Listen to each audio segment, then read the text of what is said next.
Hello po, kumusta po kayo? Andito na naman po tayo upang magbigay na naman ng dagdag kaalaman po sa inyo tungkol po sa usaping medical health. Ang tatalakayin po natin ngayon sa video ito ay yung tungkol po dito sa kondisyon ng isang kilalang personalidad na dito sa larangan din po ng pagpapatawa sa showbiz, lumalabas po sa TV, sa social media at sa mga comedy bar. So, siya po yung si Ate Gay, no? Kilala ko po yan. Actually, napanood ko po kasi yan kagabi, kaya naisipan ko na rin ibahagi dito kasi may mga nababasa akong comment na bakit daw ganito, ang kesyo ganito na hindi na magagamot, bakit ganito daw yung sinasabi ng doktor, magpa-second opinion daw. So, lahat naman yan magandang hangarin, no? Kumbaga, ipapaliwanag natin dito kung bakit naging ganun yung desisyon o ganun yung nasabi nung doktor na nag-handle kay Ate Gay. So, kaya po, ipapaliwanag ko po yan dito sa inyo ngayon. Kaya po, panoorin nyo po. Master Galing, Pinoy Medical Science Channel. Sa YouTube, Facebook, TikTok din kaalamang tunay bilang meme. Master Galing, may utak, may puso, may layunin sa bawat. So, napanood ko lang po ito kagabi at nakita ko yung final diagnosis at binanggit to ni Alan Kay, no, na sabi, diagnose si Ate Gay na merong mucoepidermoid carcinoma versus squamous cell carcinoma. So, ano po ba ito? Ito po ay isang uri ng cancer o malignancy na maaaring manggaling doon po sa may, ano po natin, no, sa parotid or salivary gland po, no, na maaari po tayo magkaroon ng bukol dyan po sa may ano po natin, sa may likod ng tenga, no? Sa may auricular area. Ngayon po, yung mucoepidermoid carcinoma, may tatlong cellula na involved dyan. Yung tinatawag namin na mucous cells, tapos po, yung yung squamous cells, tapos po, yung intermediate cells, no? Ngayon, yung mucous cells po, ipoproduce siya ng mucus, no? Mucinous, no? Pag yung squamous cell naman po, yan yung parang balat ng tissue na mismo. Yung parang yung kabuuan ng tissue, no? So, yung intermediate naman po, maaaring mucinous cells or mucous cells at maaari din siyang squamous cells, no? So, kumbaga, kahit alin doon, pwede siyang maging ganon. Kaya tinawag siyang intermediate cells, no? Ngayon po, yung mucous cells, pag may cancer po tayo dyan, usually naglalabas siya ng tinatawag ng mucinous, no? Parang fluid lang po, no? Andun lang po yung pinaka-problema. Ngayon, pag squamous cell naman po, yung parang sa pinaka-balat na mismo, yung parang pinaka-tissue na mismo, ang problema.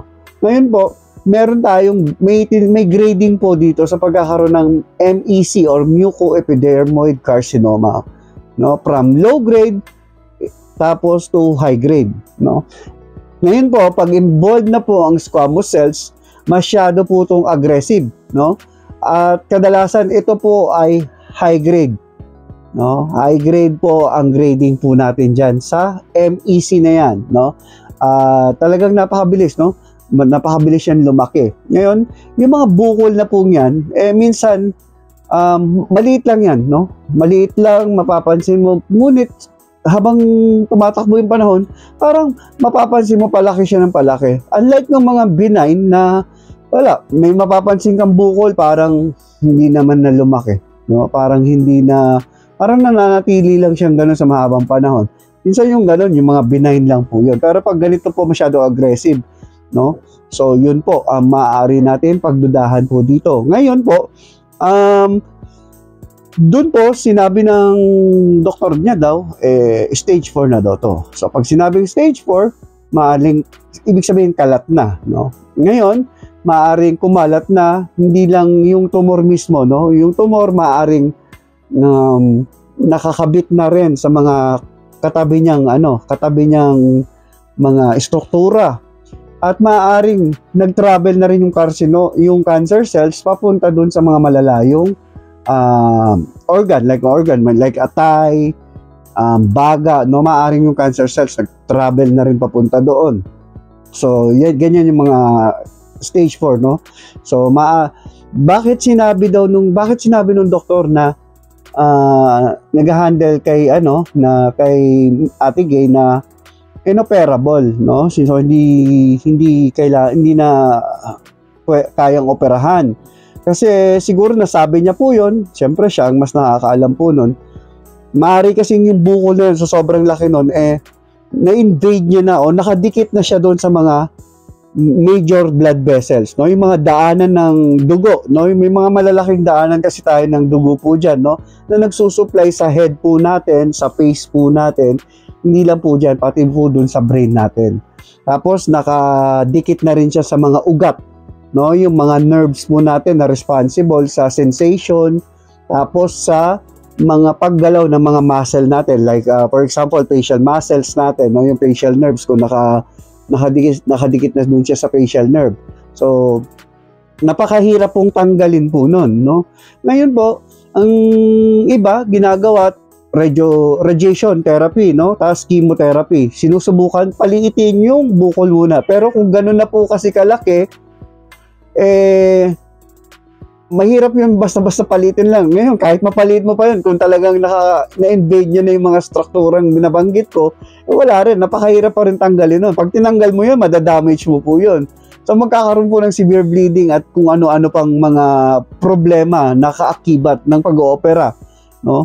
Saka kung halimbawa, sabihin na natin, nag-metastasize na papunta sa ibang organ, so kahit matanggal natin yung bukol na yun, ang hirap din basta habulin nung mga cancer cells na kumalat na sa ibang-ibang parte ng katawan, no? Sa iba't ibang organs po natin. So napakahirap din habulin. Kumbaga, baka imbis na mas makabuti yung pag-oopera, mas makasama pa, no? Kaya nasabi yun ng doktor niya na inoperable, no? Hindi na kayang operahan.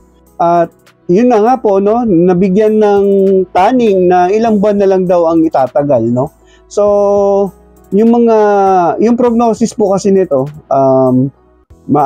napakataas ng survival rate, no? Napakataas ng chance na makapag-survive ang pasyente kung ito ay low grade lang, no? At usually nandun lang sa may mucous cells yung problema. Pero pag mga squamous cells na po ang problema, no? Nandun sa yun na nga, yung squamous cell damay na, no, yung squamous cells. At syempre, hindi lang squamous cells, kumbaga lahat ng cellula damay na, no? Kasi pag yung squamous cells lang tas wala yung ibang cellula, iba yon, no? Iba po yung pagkakaroon ng mucoepidermoid carcinoma dun sa squamous cells carcinoma. So magkaiba po yun.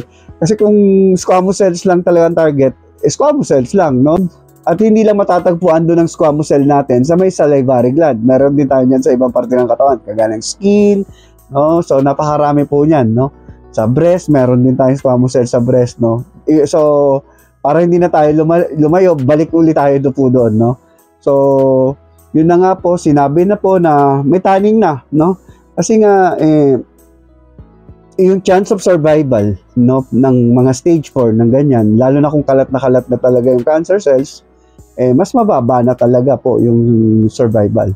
Ngayon, syempre kahit ano pa naman mangyari, tanging Diyos pa rin naman ang nakakaalam, no? Kung hanggang saan ang buhay ng tao. Kaya, kumbaga, kapit lang, laban lang, di ba? So, kumbaga, huwag tayong papadaig, no? Ang i-maximize na lang natin yung natitirang buhay na kung anong meron tayo, no? Na hindi naman natin alam kung hanggang saan ba talaga, kahit nga wala kang cancer, bukas pwede ka nang mamatay, di ba? So, laban lang, kapit lang, no? Ganun lang yon. So, at may mga tanong akong nakita na bakit daw ba nagkakaroon ng ganun yung isang tao? May kinalaman ba daw to dun sa gender preference ni Ate Gay? So, wala po, no? Actually, unknown pa rin ang cause nito. Walang malinaw na studies na kung ano talaga ang talagang tunay na dahilan kung bakit nagkakaroon ng isang tao ng ganito. Unknown, nananatiling unknown, pero may mga risk factor, no? Usually, syempre, pag mga cancers naman ay laging problema sa genes, no? May mga genetic mutation, no? So, ganun ang kadalasan na problema na mahirap pang tukuyin or mahirap ipaliwanag din minsan ng siyensya, no? Puro theory, no? Kumbaga ganon. Tapos, isang tinitingnan din dito yung pagkakaroon ng sialadenitis, no? Yung pamamaga ng salivary glands po natin. No, so isa po 'yan sa tinitingnan din dahilan pero walang direkta, no? Kasi may mga nagkakaroon ng pamamaga ng salivary glands pero hindi nagkakaroon ng ganito. Marami nagkakaroon ng pamamaga ng salivary glands. Maraming tao nagkakaroon ng ganito pero hindi tinutubuan ng cancer, no? Yung bukol diyan sa nila, sa may leeg nila. So hindi pa rin po 'yan sapat na masabing 'yan ang pinagmumulan, no? At kung ano-ano pa yung mga exposure sa radiation, tapos yung mga chemical hazard na expose tayo, yung mga ganun po, no? So, risk factor lang yun, pero hindi po yun talaga dahilan, no? Hindi po yun talagang matutukoy na, ito ang sanhi niyan. Hindi po yun ganun. At yung mga ganyan po ba, paano po ba yan nadadiagnose? No? Siyempre, usually sa physical examination, patient's history, no? Pero doon naman sa mga test, no? Ultrasound, CT scan, MRI, siyempre yung FNA or yung pagpapabiopsy. Doon po sa sinabi ni Ate Gay na nung una daw po sa ultrasound nakita pero nasabi benign lang, no? Siguro hindi lang ultrasound ang ginawa doon, maaring bukod sa ultrasound, nag-FNA din doon, yung fine needle aspiration, no? So, minsan kasi, hindi inconclusive kasi yung ano na yon, no? Yung nagiging result nun. Kasi pag FNA po, no? So, tutusukin yung bukol, maaring hindi na-hit yung pinaka-target na kung saan nandun yung mga cancer cells, no?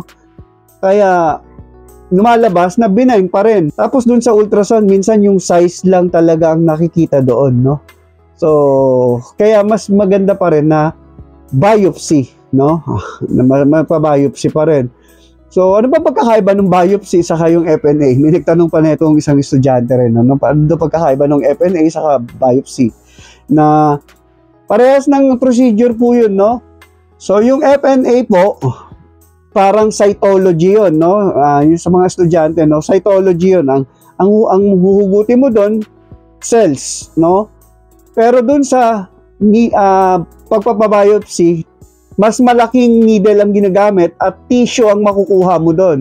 So, kung ang fine needle aspiration, maliit na karayom o gauge ng needle, huhugutin yung cells. Pero pag sa biopsy, kukunin tissue. So, pag FNA, cytology. Pag biopsy, histology. Kaya mas conclusive, no? Kasi mas maraming sample na makukuha para i-test mo. So, ganun po yun. At ang paggagamot nga po dyan, no? Siyempre, radiotherapy, chemotherapy, no? At kung hindi pa naman malala, yung mga maliliit na bukol, kaya naman ng surgery, no? Pero kung malala na nga talaga, stage 4 na, ganyan na stage 4 na, kalat na, so minsan palliative care na lang. Pag sinabing palliative care,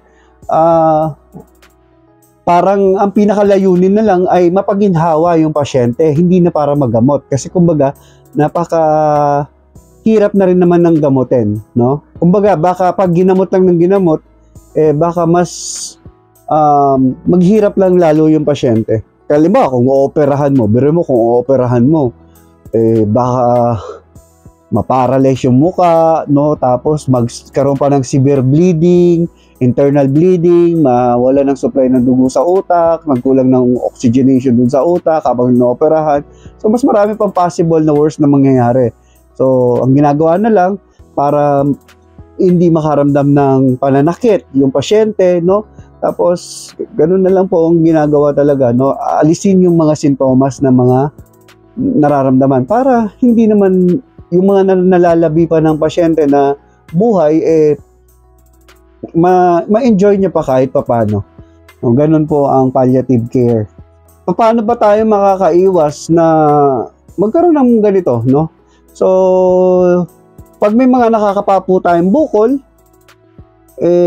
laging pa-check up na agad po, no, sa inyong mga doktor para nasusuri agad para malaman kung ito ay benign lang o cancerous, no? Tapos panatilihin po natin na yung ano no, yung bibig po natin, yung oral cavity po natin lagi malinis, no?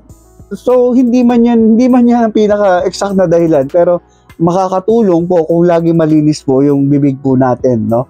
Na hindi tayo magkakaroon ng kung ano-anong infection diyan. Kasi yung infection pumapasok po yun dun sa mga ducts ng salivary gland po natin at nagko-cause din ng pamamaga ng salivary gland natin. At gaya nga ng sabi ko, na yung pagkakaroon ng sialadenitis o yung pamamaga ng salivary gland po natin, isang risk factor po yun para magkaroon po tayo ng mucoepidermoid carcinoma.